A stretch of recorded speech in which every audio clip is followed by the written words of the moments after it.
കൈലാസനാഥനായ മഹാദേവൻ തന്റെ മകനായ ബാലഗണപതിയുടെ തലയെറുത്തു എന്ന കഥ നമ്മൾ പലതവണ കേട്ടിട്ടുണ്ട്. എന്നാൽ പ്രപഞ്ചത്തിന്റെ മുഴുവൻ രഹസ്യങ്ങളും അറിയുന്ന ക്ഷമയുടെ പ്രതീകമായ ശിവൻ വെറുമൊരു ദേഷ്യത്തിന്റെ പേരിൽ ഇത് ചെയ്യുമോ? ഒരിക്കലുമില്ല. ഗണപതിയുടെ മരണം ഒരു അബദ്ധമായിരുന്നില്ല, മറിച്ച് കാലങ്ങൾക്ക് മുൻപേ എഴുതപ്പെട്ട ഒരു വിധിയായിരുന്നു. ഒരു അച്ഛനെ കൊണ്ട് സ്വന്തം മകനെ കൊല്ലിക്കാൻ പ്രേരിപ്പിച്ച ആ പുരാതന ശാപത്തിന്റെ കഥ ഇങ്ങനെയാണ്. ഈ കഥയുടെ വേരുകൾ കിടക്കുന്നത് വർഷങ്ങൾക്ക് മുൻപ് നടന്ന ഒരു യുദ്ധത്തിലാണ്. അസുരന്മാരായ മാലിയും സുമാലിയും ശിവനുമായി ഏറ്റുമുട്ടിയ ആ യുദ്ധത്തിനിടെ അപ്രതീക്ഷിതമായി ശിവൻ സൂര്യഭഗവാനെ പ്രഹരിക്കാനിടയായി. ഇതുകൊണ്ട് ക്രോധാവിഷ്ടനായ ദേവന്മാരുടെ പിതാവ് കശ്യപ് മുനി ശിവനെ ശപിച്ചു. ഇന്ന് നീ എന്റെ മകനെ പ്രഹരിച്ചതുപോലെ നിനക്കും നിന്റെ സ്വന്തം മകന്റെ തലയെറുക്കേണ്ടി വരുന്ന ഒരു ദിവസം വരും.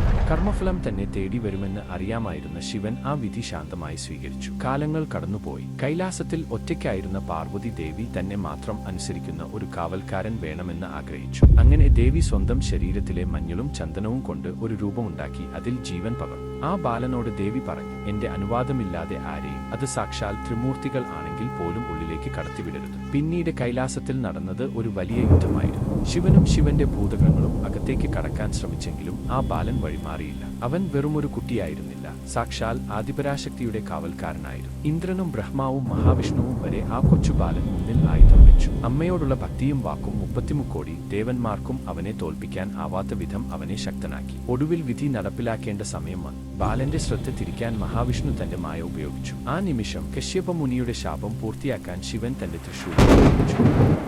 ആ തൃശൂലം അറുത്തുമാറ്റിയത് ബാലന്റെ തല മാത്രമല്ല, ഒരു അച്ഛന്റെ ഹൃദയം കൂടിയായിരുന്നു. ശാപമോക്ഷത്തിനു ശേഷം ശിവൻ അവനെ ഗണപതിയായി വാഴിച്ചു. എത്ര വലിയ പ്രതിസന്ധികൾ വന്നാലും തന്റെ കടമയിൽ ഉറച്ചുനിന്നാൽ നമ്മളും ദൈവതുല്യരാ.